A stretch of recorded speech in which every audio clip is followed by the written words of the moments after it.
যদি পুনর্গঠন না হয় বাংলাদেশে কোন ইলেকশন জাতীয় নাগরিক পার্টি করতে দিবে না ইনশাআল্লাহ। এই যে ইসি গঠন করা হয়েছে আমাদের পিছনে, এটা কোন সাংবিধানিক প্রতিষ্ঠান হিসাবে এখন এক্সিস্ট করে না। এটা বিএনপির একটি দলীয় কার্যালয় হিসাবে উপস্থিত হয়েছে। জনগণ যেইভাবে হলো শেখ হাসিনাকে ছুড়ে ফেলে দিয়েছিল তেমনি ভাবে আপনাদেরকে ভবিষ্যতে ইনশাআল্লাহ ছুড়ে দেবে। ইলেকশন এখনো হয় নাই, তার আগেই তো জোর জবরদস্তি দখল শুরু করেছেন। ইলেকশন হলে তো আপনারা দেখা যাচ্ছে হাসিনার চেয়ে বড় ফেসিস হিসাবে আবির্ভূত হবেন। আমরা ছাত্র জনতা থেকে বলতে চাই, আমাদের গণ অভ্যুত্থানের যে রক্ত জাগরণ হয়েছিল তা এখনো সজাগ আছে। আমাদের আহত ভাইরা এখনো হসপিটালে আছে, শহীদ ভাইরা এখনো কাতরাচ্ছে। তাদেরকে মারিয়ে যারা শহীদ ফ্যামিলি রয়েছে তাদের ফ্যামিলি এখনো ঘুরে ঘুরে বিভিন্ন কবরস্থানে তাদের লাশগুলো খুঁজছে। আপনারা যদি মনে করেন বাংলাদেশ ঘুমিয়ে গিয়েছে তাহলে আপনারা দিবা স্বপ্নে আছেন। আপনাদেরকে আমরা হুঁশিয়ার করে উচ্চারণ করতে চাই, জনগণকে দুর্ভোগ সৃষ্টি থেকে নিজেদেরকে গণতান্ত্রিক প্রক্রিয়ায় ফেরত আনেন। যদি গণতান্ত্রিক প্রক্রিয়ায় আপনারা ফেরত আনতে না পারেন তাহলে জনগণ যেইভাবে হলো শেখ হাসিনাকে ছুড়ে ফেলে দিয়েছিল তেমনি ভাবে আপনাদেরকে ভবিষ্যতে ইনশাআল্লাহ ছুড়ে দেবে। আর্টিকেলের 118 এর যে আর্টিকেলের অধীনে এই নির্বাচন কমিশনে সার্চ কমিটি গঠন করা হয়েছিল। প্রথম সার্চ কমিটির প্রস্তাবনা যেটা করেছিল সেটা জিয়াউর রহমান করেছিল এবং পরবর্তীতে আরেকটি সার্চ কমিটি যেটা আওয়ামী ফ্যাসিস্ট আমলে হয়েছিল সেই একই সাংবিধানিক ধারাবাহিকতায়, যেই সংবিধানটা একটা মুজিবীয় সংবিধান, সেই সংবিধানের মধ্য দিয়ে শহীদ আহতদের রক্তের উপর দিয়ে ইসি যদি পুনর্গঠন না হয় বাংলাদেশে কোন ইলেকশন জাতীয় নাগরিক পার্টি করতে দিবে না ইনশাআল্লাহ। আমরা সেখানে বলছি আপনারা 31 দফা দিয়েছেন জনগণের সামনে, সেখানে আপনারা বলেছেন যে ইসি পুনর্গঠন করতে হবে, সাংবিধানিক প্রতিষ্ঠানগুলো গঠন করতে হবে। আপনাদের প্রথম থেকে শুরু করে যদি আমরা 7 নম্বর সংস্কার কর্মসূচিতে যাই সেখানে আপনারা ইসি আইনের পরিবর্তনের কথা বলেছেন, কিন্তু যখন ইসি পুনর্গঠন করার পূর্বেই একটি সাজানো গুছানো সার্চ কমিটির মাধ্যমে আপনারা আপনাদের লোকগুলো বসিয়ে দিয়েছেন, তখন আপনারা আপনাদের সংস্কার কার্যক্রমের 31 দফাগুলো গিয়েছেন। এই 31 দফা হলো জনগণকে বোকা বানানোর কিছু কাগজপত্র। এই 31 দফা হলো বাংলাদেশের মানুষকে আবার বোকা বানানোর একটি প্রতারণা করার দফা। এই 31 দফা বাংলাদেশের মানুষের কোনো আকাঙ্ক্ষা ধারণ করে না। এই যে ইসি গঠন করা হয়েছে আমাদের পিছনে, এটা কোনো সাংবিধানিক প্রতিষ্ঠান হিসাবে এখন এক্সিস্ট করে না। এটা বিএনপির একটি দলীয় কার্যালয় হিসাবে উপস্থিত হয়েছে, এটা বিএনপির একটি মুখপাত্র হিসাবে আবির্ভূত হয়েছে। আমরা জনগণের পক্ষে ইন্টারিমকে গভর্নমেন্টকে বলবো, জনগণ আপনাদেরকে ক্ষমতা দিয়েছে, জনগণের ম্যান্ডেট নিয়ে এসেছেন, রক্তের ম্যান্ডেট নিয়ে এসেছেন। রক্তের ম্যান্ডেটে বসে আপনারা বিএনপির পক্ষে কাজ করতে পারেন না। আপনারা বিএনপির কাছে নগর ভবন ছেড়ে দিতে পারেন না। আপনারা বিএনপির কাছে দলীয় কার্যালয় হিসাবে ইলেকশন কমিশন ছেড়ে দিতে পারেন না। এটা জনগণের সাথে সরাসরি গাদ্দারি। এই জন্য আমরা বলি পক্ষপাতমূলক যে ইসি রয়েছে তা পুনর্গঠন করতে হবে।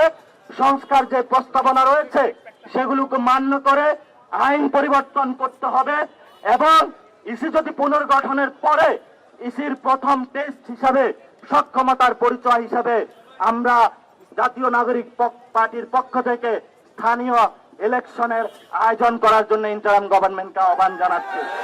এই স্থানীয় ইলেকশনের মধ্য দিয়ে বাংলাদেশের বর্তমানে যে সমস্যাগুলো রয়েছে, বিভিন্ন জায়গায় মানুষ হাহাকার করে ঘুরে বেড়াচ্ছে, এনআইডি সার্টিফিকেট পাচ্ছে না, বিভিন্ন জায়গায় স্থানীয় সার্ভিসগুলো পাচ্ছে না, বিভিন্ন জায়গায় মানুষ তাদের দালাল চক্রের মাধ্যমে যে অফিসগুলো বিএনপি এখন দখল দিয়ে তাদের দলীয় কার্যালয় হিসাবে সরকারি অফিসগুলো দখল দিয়ে বিভিন্ন মানুষের যে সেবাগুলো রয়েছে তারা দলীয় টেন্ডারে এখন তারা বিক্রি করছে।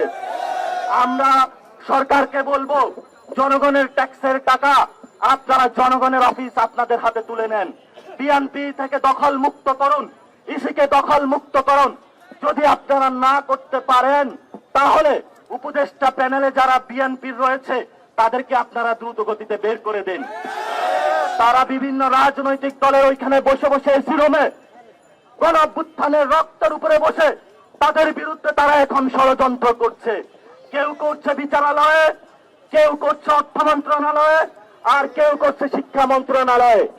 এই ওয়াহিউদ্দিন বাংলাদেশের সকল ক্যাম্পাসগুলোতে চাকসু ইলেকশন না দিয়ে ক্যাম্পাসগুলোতে ছাত্র সংসদ নির্বাচন আয়োজন না করে সেগুলোতে রাশের রাজনীতিতে তারা ঠেলে দিয়েছে।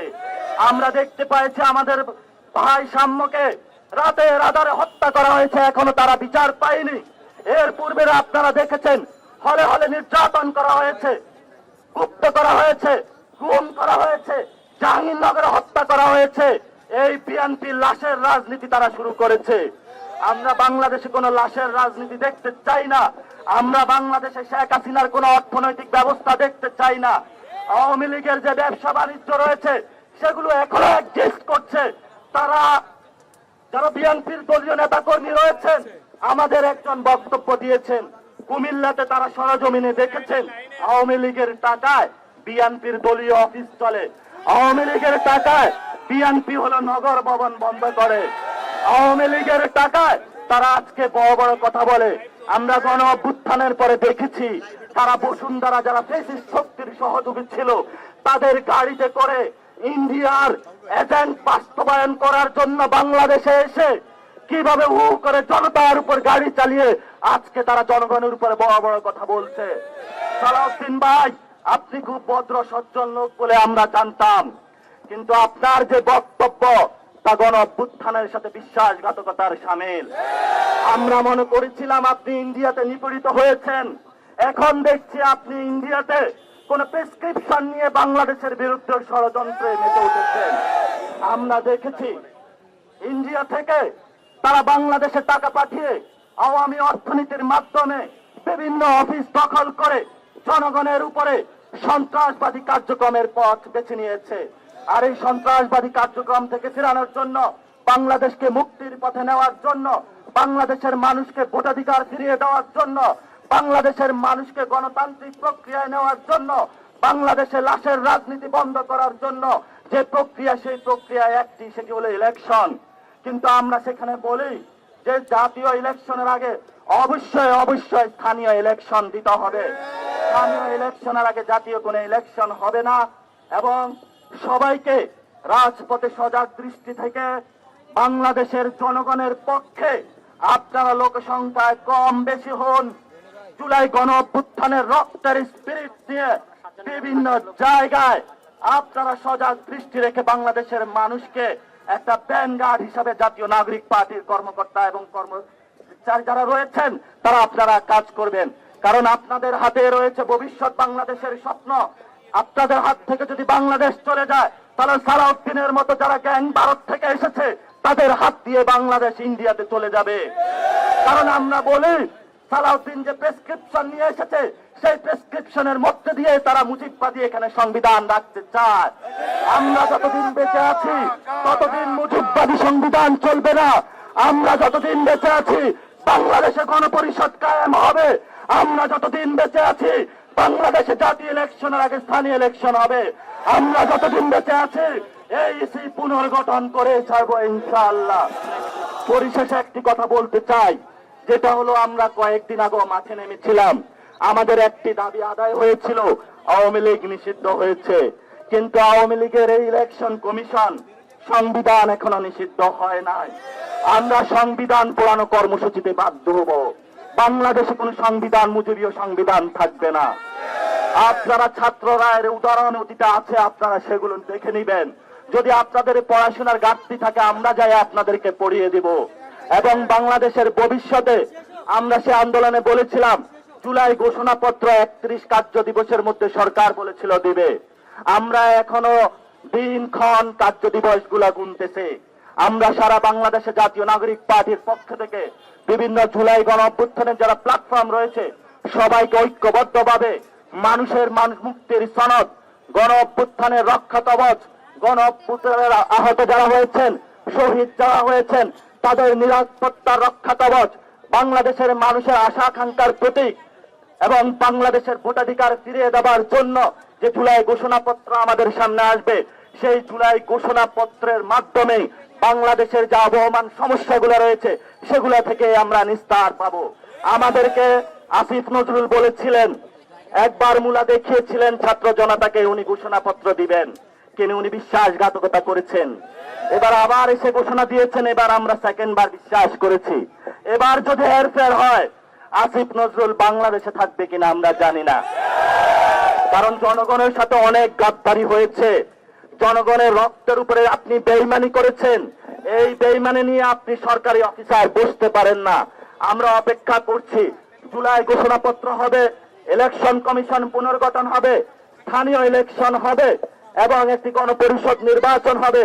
তার মধ্য দিয়ে একটি সুন্দর যে বাংলাদেশ আমরা প্রত্যাশা করেছিলাম, আকাঙ্ক্ষা ছিলাম 53 বছর, সেটা আমরা পাবো। সেই প্রত্যাশায় আজকে আমরা আমাদের সমাবেশ সমাপ্ত করছি। যারা উপস্থিত ছিলেন আপনাদের অন্তরের অন্তঃস্থল থেকে অসংখ্য ধন্যবাদ। আপনারা সবাই গোসল হয়ে গিয়েছেন অলরেডি, কারণ আপনাদের এই জীবন যাত্রা ঘাম রক্ত ইতিহাসের পাতায় লেখা থাকবে। এই ঘাম এবং রক্তের মধ্য দিয়ে আমরা জেগে উঠবো ইনশাআল্লাহ বাংলাদেশে।